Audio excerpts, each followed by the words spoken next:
বাসায় আমার কোনো ফুল গাছ নাই, জাস্ট একটা গোলাপ গাছ আছে। তো আজকে চিন্তা করলাম যে কিছু ফুল গাছ কেনা দরকার, তো একটা গাঁদা ফুল গাছ নিয়ে আসলাম। একটু আপনারাও যখন কোনো ফুল গাছ কিনবেন একটু বেশি করে কলি বা তাজা আছে কিনা দেখে কিনবেন। দুঃখজনক বিষয় হলো আসার পথে অনেকগুলো কলি ভেঙে গেছে। যাক, একটা ব্যাপার না, দাম খুবই কম এই মুহূর্তে, কারণ শীতকালীন ফুল আমরা মনে করি গাঁদা ফুল, কিন্তু কিছু গাঁদা ফুল সারা বছরই হয়। আপনারা নিতে পারেন বাজার থেকে। তো আমি এটা নিলাম, মাশাল্লাহ বেশ বড় সড়ো এবং দাম খুব সীমিত। হ্যাঁ, 50 টাকা নিচ্ছে। তো ঠিক আরেকটা ফুল গাছ নিলাম, এই যে দেখুন সেইটা।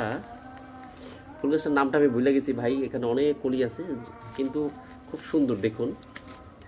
আমার কাছে খুব ভালো লাগছে, আপনাদের কাছে কেমন লাগছে অবশ্যই কমেন্টে জানাবেন। আর নামটা আমি একদম মনে নাই, কী যেন একটু নামটা বললো। তো দেখুন মাশাল্লাহ অনেক সুন্দর, এইটাও টবে লাগাবো, বড় টবে।